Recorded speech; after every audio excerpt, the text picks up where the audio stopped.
अस्सलामुअलैकुम स्टूडेंट्स, उम्मीद है आप सब के सब खैरियत से होंगे। Class first year mathematics AQB पास पेपर सॉल्विंग वीडियो सीरीज की एक और वीडियो के साथ आपके सामने हाजिर हूँ। इस वीडियो सीरीज में मैंने अभी तक 2023, 22, 19, 18 और अब मैं 17 सॉल्व करने जा रहा हूँ। 2012 का भी पास पेपर मैंने सॉल्व करके रखा है। मैं स्ट्रांगली रिकमेंड करता हूँ कि पहले वो वीडियो जरूर देखिए। ओके जी, चलिए आइए स्टार्ट करते हैं 2017 का MCQs। पहला पहला कॉन्सेप्ट आपके पास है। कहता है अगर वे दो ब्रैकेट्स को मल्टीप्लाई करो और मल्टीप्लीकेशन भाई एक फार्मूला है a minus B A plus B जो बराबर होता है A square minus B square. One का स्क्वायर वन, दो का स्क्वायर चार, आयोटा का square iota square, one minus iota square minus one, तो ये वन प्लस फोर, आंसर पांच और बी आपका करेक्ट ऑप्शन है। जल्दी से आगे मूव कर जाते हैं दोस्तों। नेक्स्ट कहता है यार अगर मैं एब्सोल्यूट वैल्यू आपको दे दूं दो के बराबर। एब्सोल्यूट वैल्यू का मतलब होता है आप रियल पार्ट का स्क्वायर करें और इमेजिनरी पार्ट क्या दिया हुआ है माइनस बी, इमेजिनरी पार्ट का स्क्वायर करें। एब्सोल्यूट वैल्यू का आंसर टू दिया हुआ है, ये हो जाएगा A square plus B square, squaring both side ये चार हो जाएगा और स्क्वायर से रेडिकल कैंसिल, इसका मतलब बी आपका करेक्ट ऑप्शन है। जल्दी से आगे मूव कर जाते हैं। कहता है अगर एक कॉम्प्लेक्स नंबर है ए प्लस आयोटा बी तो डेफिनेटली उसका कॉन्जुगेट क्या होगा ए माइनस आयोटा बी। और अगर मैं दोनों को जमा कर दूं तो ए प्लस आयोटा बी ऐड होगा ए माइनस आयोटा बी से और आंसर टू ए, यानी आपके पास रियल पार्ट आएगा, प्योरली रियल पार्ट आएगा और ए आपका करेक्ट ऑप्शन है। उम्मीद करता हूं दोस्तों आपको बात समझ आ गई होगी। चलिए जी जल्दी से आगे मूव करते हैं। विच of the following is a correct option. जनाब ये डायगोनल मैट्रिक्स है। डायगोनल मैट्रिक्स ऐसी मैट्रिक्स होती है जिसकी लीडिंग डायगोनल के अलावा तमाम एंट्रीज जीरो होती है। अब ये जो डायगोनल मैट्रिक्स है ये स्केलर है और स्केलर की भी एक खास किस्म आइडेंटिटी यानी यूनिट मैट्रिक्स है। अच्छा, अब देखते हैं ऑप्शन क्या कह रहा है। विच of the following is correct, which of the following is a correct for a matrix. Square matrix बिल्कुल तीन रो तीन कॉलम, बिल्कुल जी स्क्वायर मैट्रिक्स है। जब number of rose number of columns के बराबर होते हैं तो स्क्वायर मैट्रिक्स होती है। डायगोनल मैट्रिक्स है अभी आपको बताया मैंने। और आइडेंटिटी या यूनिट मैट्रिक्स बिल्कुल स्केलर मैट्रिक्स में आइडेंटिटी मैट्रिक्स वो होती है जिसमें वन वन वन आपके पास हो। तो तीनों सही है भाई, इसका मतलब डी आपका करेक्ट ऑप्शन है।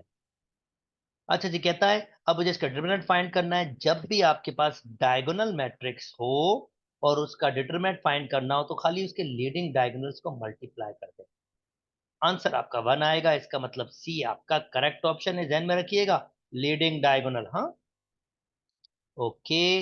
नेक्स्ट कहता है सिक्स आपके पास। कहता है अगर एक मैट्रिक्स मैंने आपको दी है, एक मैट्रिक्स दी है जिसका डिटरमिनेट यानी इस मैट्रिक्स का डिटरमिनेट ABCDEF GHI, इसके डिटरमिनेट का आंसर आपके पास x आया है। तो एक और मैट्रिक्स दे रहा हूं जिसके डिटरमिनेट का आंसर बताओ। 3A 3B 3C 3D 3E 3F 3G 3H 3I। तो भाई अब मैं डिटरमिनेट में आपके पास रो या कॉलम से कॉमन ले सकते हैं किसी भी एक से। तो यहां से भी तीन लिया, यहां से भी तीन कॉमन लिया, यहां से भी तीन, तो तीन अगर आपस में मल्टीप्लाएंगे 27 हो जाएगा। ABCDEFGHI और इसका तो आंसर x है, तो ये 27x हो जाएगा। डी आपका करेक्ट ऑप्शन है।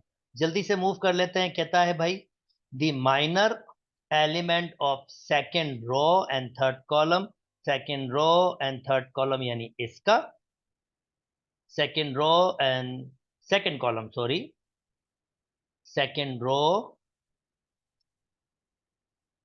The minor of a third row and second column. भाई थर्ड रो और सेकंड कॉलम का जो होगा वो पांच होगा, इसकी रो काट दीजिएगा, इसका कॉलम, ये एक डिटरमिनेंट आएगा 2 3 1 3। खाली इसको निकाल लीजिए, फर्स्ट लास्ट से मल्टीप्लाई होता है 6, हमेशा माइनस सेकंड थर्ड से, आंसर 3 आ रहा है। इसका मतलब इसका करेक्ट ऑप्शन 3 है। ये ध्यान में रखिएगा, ये माइनर निकालने का तरीका है, को फैक्टर नहीं। अच्छा जी, now next, which of the following matrix multiplication is are possible. भाई इसकी एक रो है, एक कॉलम है, इसकी दो रोज हैं, एक कॉलम है, तो जाहिर बात है जी और एच तो मल्टीप्लाई हो नहीं सकते क्योंकि इसकी कॉलम रोज के बराबर नहीं है। ये तो पॉसिबल नहीं है। अलबत्ता जी को जी से चेक कर लेते, अब देख लेते हैं कौन कौन से पॉसिबल है।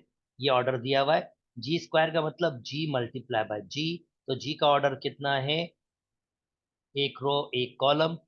इसका भी एक रो एक कॉलम बिल्कुल पॉसिबल है, जी स्क्वायर पॉसिबल है। एच और जी, एच का ऑर्डर है दो रोज एक कॉलम, और इसका एक रोज एक कॉलम बिल्कुल पॉसिबल है। बिंगो और जी एच मैंने अभी थोड़ी देर पहले बताया था वो पॉसिबल नहीं है, तो इसका मतलब फर्स्ट और सेकंड इसका करेक्ट ऑप्शन है। सी हमारे पास परफेक्ट आंसर है। अच्छा जी, नाउ नेक्स्ट मूव कर जाते हैं दोस्तों। कहता है if three if three geometrical means are insert between A and B, A geometrical mean G1, G2, G3, B to obtain a geometrical progression, then in this progression B is, B कौन सी term है, पहली दूसरी तीसरी चौथी पांचवी, B भाई पांचवी term होगी। B in this progression B is fifth term, D आपका करेक्ट ऑप्शन है। If the fifth term of arithmetic sequence, arithmetic की पांचवी टर्म A5 जिसको हम कहते हैं A+4D, उम्मीद करता हूँ प्रीवियस वीडियोस आप देख के आए, मैंने वहां पर तफसील से सारी बात की है। A+4D जो किसके बराबर है 17 के, तो A+4D आपके पास 17 के बराबर है। If the first term A की वैल्यू दी हुई है 7, तो ऊपर मैं A की वैल्यू पुट कर देता हूं, 7+4D is equal to 17। 4D 7 वहां माइनस करेंगे तो 10 बचेगा, D की वैल्यू 4 डिवाइड होगा तो 5/2 हो जाएगा। जस्ट सिंपल कैलकुलेशन, दो का टेबल लगाएंगे, 5/2 या 2.5, 5/2, डी की वैल्यू कॉमन डिफरेंस फाइंड कर रहा है तो 2.5 या 5/2 जो भी ऑप्शन में दिया हुआ है तो देख लेते हैं। ओके, कहता है the arithmetic mean between 3 and 10 in this one. भाई वो कह रहा है अगर 3 और बी में ये अर्थमेटिक मीन है तो मुझे बी की वैल्यू फाइंड करके बताओ। अब बी की वैल्यू फाइंड करना कोई इतना नहीं मुश्किल नहीं है, वैसे मैं प्रोसेस से चला सकता हूँ, पर बी की वैल्यू और इससे क्या मल्टीप्लाई करूं कि 13/2, और फिर क्या मल्टीप्लाई करूं बी आ जाए। ऑप्शन में वैसे दिया हुआ, अगर मैं देखूं 13 क्या मल्टीप्लाई करूं, ऑब्वियसली 13/6 मुझे लगता है। अगर मैं 13/6 2 से मल्टीप्लाई करूं ना, तो मेरे पास आंसर आ जाएगा, जरा नोटिस कीजिए, ये 3 हो जाएगा, 13 बल्कि 2 हो जाएगा, 2 चाहिए ना आपके पास। तो मैंने किससे मल्टीप्लाई किया था, 13/6, तीन तीन सॉरी 3 से मल्टीप्लाई की फर्स्ट टर्म है, तो ये 2, यानी डी की वैल्यू इसकी आपके पास 13/6 है, अगर आप नोटिस करें। वैसे आप प्रोसेस से भी चला सकते हैं, मैं जैसे एक तरीका आपको बता रहा हूँ कि मुझे लगता है डी की वैल्यू 13 आपके पास 6 है, क्योंकि देखें फर्स्ट टर्म अगर इससे मल्टीप्लाई करेगा 1 टाइम्स 2 टाइम तो 13/2 सेकेंड टर्म आ जाएगा। ओ सॉरी, ये तो अर्थमेटिक प्रोग्रेशन है, ऐड करना पड़ेगा। चलें ठीक है, इसको इस तरीके से नहीं करते। अर्थमेटिक मीन का फार्मूला होता है, एक अर्थमेटिक मीन बराबर होता है A+B/2। अर्थमेटिक मीन ये दिया हुआ है, ए की वैल्यू दी हुई है 3, बी की वैल्यू बी दी है डिवाइड बाय 2, 2 से 2 कैंसिल, 3 वहां मूव करेंगे तो वो माइनस का हो जाएगा बी, और बी की वैल्यू आएगी 10। मैं ज्योमेट्रिकल मीन के हिसाब से कर रहा था, माजरत। चले जी, आई होप ये बात समझ आ गई होगी। जल्दी से मूव कर जाता हूं दोस्तों, for a geometrical sequence this one, अभी ज्योमेट्रिकल सीक्वेंस कॉमन रेशियो, क्या मल्टीप्लाई करूं। अब मल्टीप्लीकेशन का कॉन्सेप्ट है, क्या मल्टीप्लाई किया होगा कि 10/3 आया होगा, 5 को ऑब्वियसली 2 से मल्टीप्लाई किया होगा और 3 से, और माइनस भी होगा। देखे ना, अगर 5 को मल्टीप्लाई करूंगा 2 से तो 10, 3 डिवाइड में, तो इसका मतलब -10/3 हो जाएगा। अब वही -2/3 को, अब जब आप नेक्स्ट से करोगे -10/3 को मल्टीप्लाई करोगे -2/3 से, तो ये माइनस के 20 बल्कि प्लस के 20/9 हो जाएगा। आप देख सकते 20/9 है, तो माइनस के 2/3 से आप मल्टीप्लाई करोगे, यानी ए आपका करेक्ट ऑप्शन है। एक और तरीका भी है, इसको इससे डिवाइड कर ले, आपकी मर्जी है, ये प्रोसेस चला लें। इसके नीचे 1 लिख लीजिए, -10/3 ये हो जाएगा 1/5। देखें वो सिंप्लीफाई करेंगे वही -2/3 आ जाएगा। जैसा आपका दिल करे आप ऐसा वैसा कर लें। अच्छा जी, नेक्स्ट कहता है if a plus d a plus, और ये n टर्म्स आपके पास दी हुई are the terms of arithmetic progression, an is the nth term, then the sum of n term, ये तो फार्मूला ही आपको दे दिया है भाई। सम का फार्मूला आपके पास होता है n अपॉन ये वाला दिस वन, ये सम का फार्मूला होता है n/2 a plus an। ये सम का फार्मूला ही दे दिया क्योंकि उसने सम का फार्मूला ही पूछा था। The sum of n term, ये तो बिल्कुल बेसिक हो गया, सादा सा हो गया, फार्मूला ही आपसे पूछ लिया है। ओके जी, नेक्स्ट मूव कर जाते हैं दोस्तों। कहता है a club, a chess club has 10 members. The club has to select a team. Selection हो रहा है, has to select a team of 3 members to participate in a competition. Then the possible number of teams. भाई 10 में से 3 को choose करना है, इससे बेसिक और क्या होगा यार। बिल्कुल सादी सी चीज है, बिल्कुल सादी सी चीज। तो भाई आप करेंगे 10 कॉम्बिनेशन 3, तो मेरा आंसर आ रहा है 120। इसका मतलब बी आपका करेक्ट ऑप्शन है। 3 coins are toss and a fair die is roll simultaneously. 3 coins, अच्छा इसका मतलब 3 कॉइन्स आर टॉस और are toss and a fair die is roll, एक डाई रोल है। Then the number of possible outcomes, बनाने का तरीका बहुत सिंपल। जब डाई रोल करते तो उसके 2 पॉसिबल आउटकम्स होते हैं, हेड और टेल। इसके भी 2 होंगे, इसके भी 2 होंगे। और जब आपके पास सॉरी जब कॉइन टॉस होगा तो उसके 2 आउटकम होंगे, head tail head tail head tail. And die roll होगी तो उसके 6 आउटकम्स होंगे। तो इसका मतलब 8 को मल्टीप्लाई करेंगे 6 से, 48 आपका सैंपल स्पेस होना चाहिए। सी आपका करेक्ट ऑप्शन है। उम्मीद करता हूं दोस्तों आपको ये बात समझ आ गई होगी। चलें जी जल्दी से आगे मूव कर जाते हैं। कहता है यार if a coin is toss and a fair die is roll simultaneously. भाई एक कॉइन टॉस कर रही है, इसके 2, और फेयर डाई रोल करें इसके 6। If a coin is toss and the fair die is rolled simultaneously, and the coin show a head and the die show 5, यानी इवेंट ए है कॉइन शो कर रहा है हेड, और इवेंट बी है कि डाई शो कर रहा है 5। ये 2 इवेंट्स हैं। और सैंपल स्पेस अगर होगा तो बेसिकली 12 होगा, और वो सैंपल स्पेस किस शक्ल का होगा, वो इस शक्ल का होगा दोस्तों। हेड 1, एक कॉइन टॉस कर रहा था ना, 2 12, हाँ हेड 1 हेड 2, इस तरह से ये हेड 6 तक होगा, और फिर 10 1, और इस तरह से ये 10 टेल 6 तक होगा। ये इस तरह पूरे 12 हो जाएंगे, ये सैंपल स्पेस होगा। बहरहाल ये क्या पूछना चाह रहा है, इसमें ये इवेंट्स इसने बनाए हैं 2 सेट्स के। Then which of the following option must be true for the events. ये 2 इवेंट्स आपके पास हैं, जाहिर बात है दोनों इवेंट्स में कुछ भी कॉमन नहीं है, तो इवेंट्स मर्चुअली एक्सक्लूसिव तो होंगे। और इवेंट्स इंडिपेंडेंट भी होंगे। इंडिपेंडेंट क्यों होंगे, क्योंकि इसकी प्रोबेबिलिटी आने के चांसेस इससे कोई ताल्लुक नहीं रखते। भाई आप इसको देखो, ये अलग से हेड और टेल होगा, या तो हेड आएगा या टेल आएगा, पर इसके साथ इसका कोई ताल्लुक नहीं है। वो डायरोल होगी, अलग बात होगी। तो इंडिपेंडेंट भी होंगे, मर्चुअली एक्सक्लूसिव भी होंगे। इसका मतलब इसका सही ऑप्शन आपके पास सेकेंड और थर्ड डी होना चाहिए। उम्मीद करता हूं दोस्तों आपको बात समझ आ गई होगी। चलें जी नेक्स्ट मूव करते हैं। If a coin is toss and 2 fair dice is roll, coin toss, or 2 fair die 6 and 6 rolls। तो सैंपल स्पेस 36 मल्टीप्लाई बाय 2 72 आपका सैंपल स्पेस है इसका। Okay roll and the coin shows okay 2 fair dice are rolled simultaneously and the coin shows tail or head। ये क्या हुआ, tell और head coin तो इन दोनों, ये टेल और हेड का मतलब होता है ये तो 100% इवेंट हो गया आपके पास। भाई 100% इस सेंस में हो गया भाई कॉइन या तो आपके पास टेल शो करता है या हेड शो करता है, इसके अलावा कुछ और तो शो करता ही नहीं है। तो इसका मतलब ये तो 100% इवेंट हो गया आपके पास। सेकंड कह रहा है and both the dice have sum 10। अब 10 वाला जो आपके पास होता है, मैंने पिछले पास पेपर में 2018 के पास पेपर में ये मैंने सम वाला आइडिया दिया था। बहरहाल 10 सम कब होगा, जब आपके पास 5 5 हो सकता है, 6 4 हो सकता है, 4 6 हो जाता है।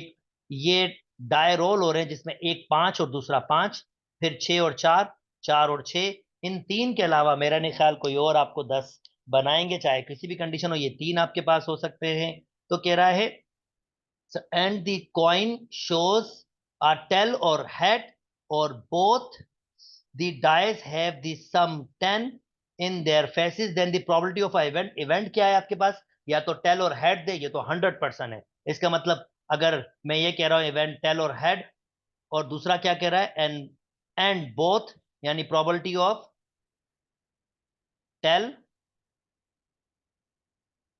और हेड, टेल और हेड एंड कह रहा है both the die have some 100 some 10 sorry.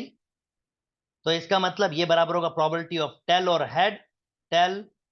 Head multiply by, और ये प्रोबेबिलिटी ऑफ सम 10, क्योंकि ये म्यूचुअली एक्सक्लूसिव आपके पास इंडिपेंडेंट इवेंट्स हैं तो इनकी प्रोडक्ट की प्रोबेबिलिटी होगी। और इसका मतलब ये तो 100% होगा भाई, टेल और हेड इन दोनों से कोई तो आना ही आना है ना, तो वो तो 100% होगा। इसका प्रोबेबिलिटी 1 होगी, और सम ऑफ 10 टोटल मैंने आपको बताया था कि 5 5, 6 4 और 4 6, ये तीन ही है। और वो टोटल आपके पास कितनी होगी, तीन टोटल आपके पास जो होंगे वो आपके पास 72 होगा। तो ये इसका मतलब ये 72 हो जाएगा, इससे मल्टीप्लाई करेंगे 3/72, और इसका मतलब आपका ऑप्शन ए करेक्ट ऑप्शन है। उम्मीद करता हूं दोस्तों आपको बात समझ आ गई होगी। अच्छा जी, नाउ नेक्स्ट 18, ये वापस रिपीट हुआ है, मैंने इसको डिस्कस ऑलरेडी कर लिया था।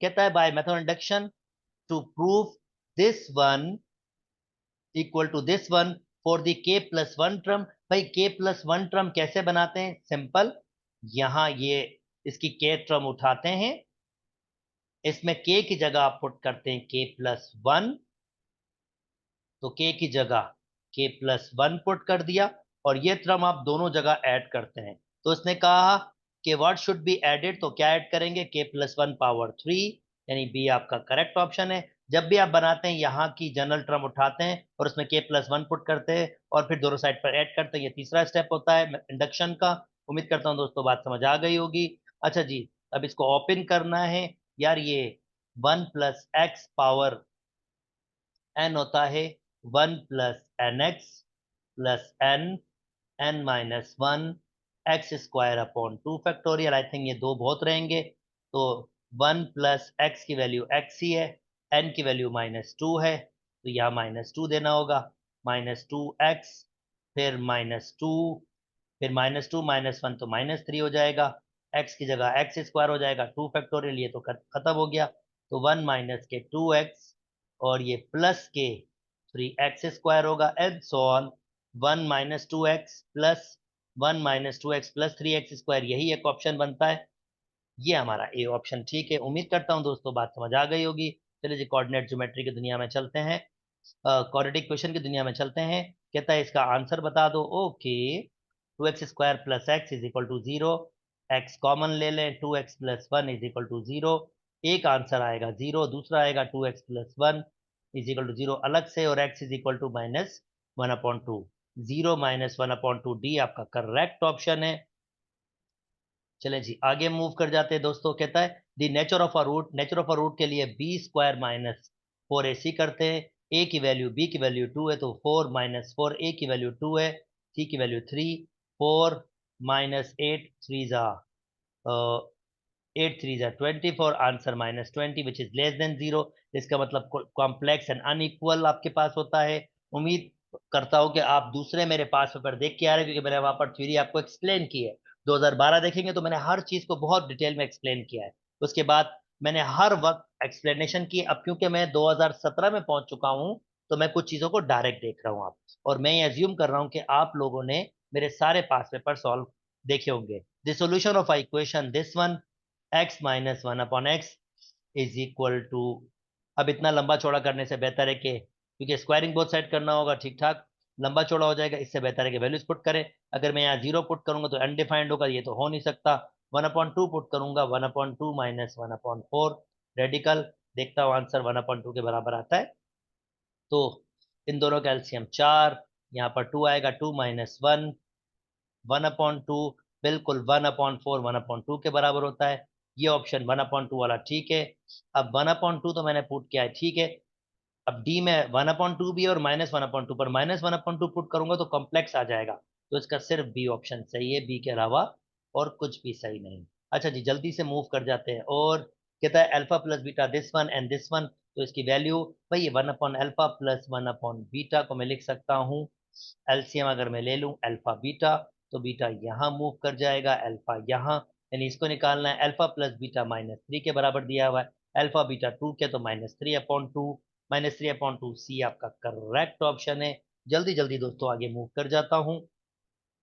जब भी आपको देख कहते हैं if one root of a quadratic equation, अगर आपके पास एक रूट इरेशनल हो तो दूसरा रूट उसी का कॉन्जुगेट होता है, यानी दूसरा रूट ये है। कह रहा है then the product of root of equation, यानी दोनों को मल्टीप्लाई करेंगे। तो एक दिया हुआ है, एक हमने यहाँ से आइडिया लिया, तो a plus B A minus B A square minus B square, answer आ जाएगा A square minus B, A square minus B, C आपका करेक्ट ऑप्शन है। उम्मीद करता हूँ दोस्तों बात समझ आ गई। अब ये स्लो जा चुका है, पर आप कैलकुलेटर में सिंपल सा लिख सकते हैं। वैसे तो तरीका सादा है कि भाई 45 डिग्री, इसको डिग्री मिनट में डिग्री में कन्वर्ट करना है, तो प्लस करके 12 को आप 60 से डिवाइड कर देते हैं। तो अगर आप लिखेंगे 45 प्लस 12 डिवाइडेड बाय 60 और ऐड करेंगे तो आंसर आ रहा है 42.2, 42.20, यानी सी आपका करेक्ट ऑप्शन है। और ये स्लो सब जा चुका है, ये वाले स्लो सब जा चुका है, तो ये आपके पास स्लो सब नहीं होंगे। ठीक है। बहरहाल मैं इसको सॉल्व कर रहा हूँ क्योंकि मैं नहीं चाहता कोई भी क्वेश्चन आपके पास रह जाए। The angle this one is equal to, simple सा 23/6, पाई की जगह आप लिख दीजिए 180। पहले इसको सिंप्लीफाई कर ले, तो भाई 23 मल्टीप्लाई बाय 180 डिवाइडेड बाय कितना 6, तो आंसर आ रहा है 690 डिग्री। 690 डिग्री ये आपका करेक्ट ऑप्शन है। उम्मीद करता हूँ दोस्तों आपको बात समझ आ गई होगी। अच्छा जी, इसको सिंप्लीफाई करना है, तो भाई कहता है अगर मेरे पास 10 स्क्वायर थीटा हो प्लस 10 पावर 4 थीटा हो divided by sec square theta हो, तो मैंने इसमें 10 स्क्वायर थीटा कॉमन लिया, 1 प्लस 10 स्क्वायर थीटा और ये sec square theta. 1 + 10 square theta, दोस्तों फार्मूला पीछे लिखा होगा, ये बराबर होता है सेक स्क्वायर थीटा के। नीचे भी आपके पास sec square theta cancel, 10 square theta आपका आंसर है। उम्मीद करता हूँ दोस्तों आपको बात समझ आ गई होगी। अब कहता है कि अगर मैं आपको कहूँ साइन ए के बराबर कॉस बी के बराबर, तो इसका फार्मूला ऑलरेडी पीछे लिखा होगा, साइन 2α बराबर होता है 2 साइन अल्फा कॉस बीटा। तो भाई 2 साइन अल्फा की वैल्यू ए दी हुई है, बीटा की वैल्यू बी दी हुई है, 2ab, 2ab डी आपका करेक्ट ऑप्शन है। उम्मीद करता हूं दोस्तों आपको बात समझ आ गई होगी। जल्दी जल्दी आगे मूव कर रहा हूं। कहता है if the earth subtending the angle, अब ये स्लोज भी जा चुका है पर मैं फिर भी सॉल्व कर रहा हूं ताकि अंडरस्टैंडिंग रहे और पेपर कंप्लीट हो जाए। ओके, ये आपके पास एक सेक्टर बना है। अब वो बोल क्या रहा है, वो ये बोल रहा है ये स्लोज आपके पास जा चुका है, ध्यान में रखेंगे।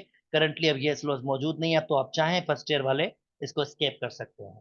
इफ द अर्क सबटेंडेड एन एंगल ऑफ, ये अर्क है, ये अर्क है, subtended the angle of 0.6 radian at the centre of a circle and its length is, अब ये जो इसकी लेंथ है ये, इसको आप एस से रिप्रेजेंट कर दो, कुछ बुक्स में एल से रिप्रेजेंट करते हैं, 60 मिलीमीटर। देन द रेडियस, भाई एस बराबर होता है आर थीटा के, ये आपका फार्मूला है। एस दिया हुआ है 60, आर दिया हुआ है 0.6, थीटा आपको फाइंड कर, थीटा आपको मिला हुआ है, आर आपको फाइंड करना है। थीटा की जगह मैंने पुट किया 0.6, तो सिंपल सा भाई 60 से डिवाइड कर लो 0.6, आपका आंसर आ रहा है 100।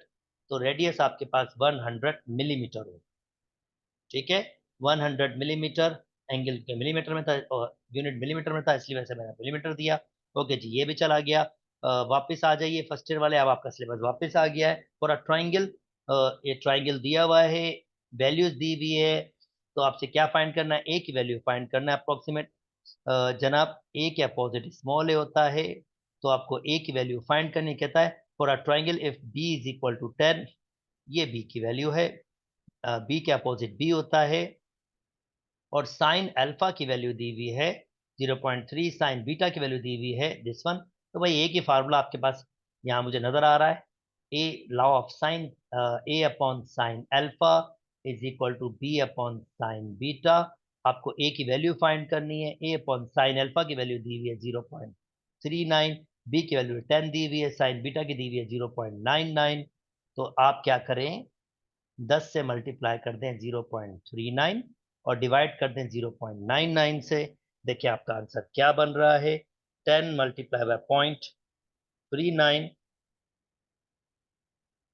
और डिवाइडेड बाय 0.99। तो मेरे पास जो आंसर आ रहा है ए का वो 3.93 अप्रोक्सीमेट आ रहा है। 3.94 चले, अच्छा ऑप्शन है, राउंड ऑफ कर दिया है। नेक्स्ट मूव कर जाते हैं दोस्तों। कहता है अब फार्मूला पूछ रहा है for a triangle, correct formula of area of a triangle. भाई एरिया ऑफ अ ट्राइंगल सादा सा है, अगर आपके पास गामा यूज करना है तो आपको ए और बी चाहिए होगा। फार्मूला होता है 1/2 ए बी साइन गामा। अगर आपके पास बीटा दिया हुआ होगा तो आपके पास ये दो होनी चाहिए, 1/2 बी सी साइन अल्फा। और सिमिलरली अगर आपके पास अल्फा हो तो फिर ये दोनों होना चाहिए, 1/2 ए सी साइन बीटा। तो देखते हैं 1/2 बी सी, भाई बी और सी तो फिर अल्फा होना चाहिए, पहला गलत। 1/2 b c sine beta, 1/2 b c alpha होना चाहिए, ये भी गलत। 1/2 बी सी अल्फा, बिल्कुल बी सी अल्फा सी आपका करेक्ट ऑप्शन है। उम्मीद करता हूं दोस्तों आपको बात समझ आ गई होगी। 32 in the giving, in a giving triangle the length of A C, A से सी की लेंथ फाइंड करना है। एक ही तरीका है, लॉ ऑफ कोसाइन, जब दो इंक्लूडिंग साइड गिविंग हो और एंगल गिविंग हो और उसके अपोजिट साइड फाइंड करनी हो, जो इस वक्त बेसिकली बी होगा क्योंकि बी के अपोजिट बी है, तो लॉ ऑफ कोसाइन लगेगा। बी स्क्वायर बराबर होता है A square plus C square minus 2ac cos beta, B for beta. देखें तो बी स्क्वायर आपको मिल जाएगा, ए की वैल्यू आपके पास कितनी है 10 का स्क्वायर, सी की वैल्यू आपके पास कितनी है 15 का स्क्वायर माइनस 2, ए की वैल्यू 10, सी की वैल्यू 15 और कॉस बीटा दिया हुआ है 70। एक स्टेप में दोस्तों निकाल लीजिए इसको। इधर रेडिकल लगाऊंगा तो इधर भी रेडिकल लग जाएगा आपके पास, क्योंकि लेंथ है तो नेगेटिव हो नहीं सकती। रेडिकल लिखिए, लिखिए 10 का स्क्वायर प्लस 15 का square minus 2 multiply by 10 multiply by 15 multiply by cos 70। और जो मेरे पास आंसर आ रहा है ये बी हो जाएगा, बी का आंसर 14.91। 14.91 ए आपका करेक्ट ऑप्शन है। एक स्टेप में साइंटिफिक प्रोग्राम में कर सकते हैं, कोई इतना मुश्किल नहीं है। चले जी जल्दी से आगे मूव कर जाते हैं दोस्तों। कहता है कि the range of trigonometric function, भाई अगर कॉस की रेंज हो तो ये कॉस का ग्राफ होता है, यदि कॉस मैक्सिमम 1 तक जाता है और मिनिमम -1 तक। पर अगर यहाँ पर कोई चीज मल्टीप्लाई, जिसको हम एम्पलीट्यूड कहते हैं, अगर वो मल्टीप्लाई हो जाए तो वो इस रेंज को डिफरेंट कर देता है। वो किस तरह से हो जाता है, वैसे -1 to 1 होता है, आप क्या करें 3/2 दोनों से मल्टीप्लाई कर दें तो ये हो जाएगा -3/2 से 3/2, और ये क्लोज ब्रैकेट होनी चाहिए आपके आपके पास। The range of trigonometric function 3/2 -3/2 वैसे ये क्लोज ब्रेक, अच्छा ये क्लोज ब्रैकेट ही की तरह लिखा है इसने, ओपन नहीं लिखा, ये क्लोज ही रखा है, और ये बी आपका करेक्ट ऑप्शन होना चाहिए। एक बार फिर देख लूं, कॉस 2 थीटा, हाँ रेंज में फर्क पड़ेगा नहीं अगर ये हम इसको चेंज भी करते हैं तो, क्योंकि रेंज तो आपके पास -1 से 1 के दरमियान होती है, ये नंबर मल्टीप्लाई कर देता है। बी आपका ऑप्शन है, वैसे इसको इसको ऐसे लिखना चाहिए, ये ज़्यादा अच्छी इसकी है, पर मेरे ख्याल में शायद ये ऐसे ही क्लोज ब्रैकेट को लिख रहा है। चले जी बी आपका करेक्ट ऑप्शन है। आई होप बात समझ आ गई होगी। पीरियड, भाई कॉट का पीरियड होता है पाई, डिवाइड में सी आता है, और सी क्या होता है, जो कॉट के साथ इस वक्त नंबर मल्टीप्लाई कर रहा है ये। सो जो पीरियड आपके पास होते हैं दोस्तों, पीरियड आपके पास जैसे साइन कॉस कोसेक सेक का 2 पाई अपॉन सी, और ये सी का नंबर होता है जो एक्स के साथ मल्टीप्लाई हो होता है। तो और 10 और कॉट का पाई अपॉन सी होता है, तो यहाँ पर 1/9 यानी पाई डिवाइडेड बाय 1/9 रिवर्स करेंगे तो ये 9 पाई आ जाएगा। 9 पाई डी आपका करेक्ट ऑप्शन है। चले जी लास्ट मूव कर जाते हैं दोस्तों। 35 35 आपके पास दिया हुआ है, तो कह रहा है इसकी वैल्यू बताएं। शिफ्ट लिखिए, कॉस इनवर्स लिखिए, माइनस के 1/, अगर मैं 2 लिख रहा हूं तो मेरे पास जो आंसर दे रहा है दोस्तों, शिफ्ट कॉस इनवर्स -1/2, जो मुझे आंसर दे रहा है दोस्तों वो दे रहा है 120 डिग्री, यानी a multiply by 120 degree. 120 degree को कन्वर्ट कर लेते हैं, 120 multiply by pi divided by 180, ये कैंसिल हुआ। 6 के टेबल में 2 दफा और ये 3 दफा, तो इसका मतलब 2a pi divided by 3, 2a pi 2a pi divide by 3, सी आपका करेक्ट ऑप्शन है। उम्मीद करता हूं दोस्तों आपको ये वीडियोस भी समझ आ गई होगी। 35 एमसीक्यूज हमने कंप्लीट किए। अगर मेरी वीडियोस पसंद आ रही तो मेरे चैनल को लाइक कीजिए, सब्सक्राइब कीजिए और दोस्तों के साथ शेयर कीजिए। अपना बहुत बहुत बहुत ख्याल रखिएगा। अल्लाह।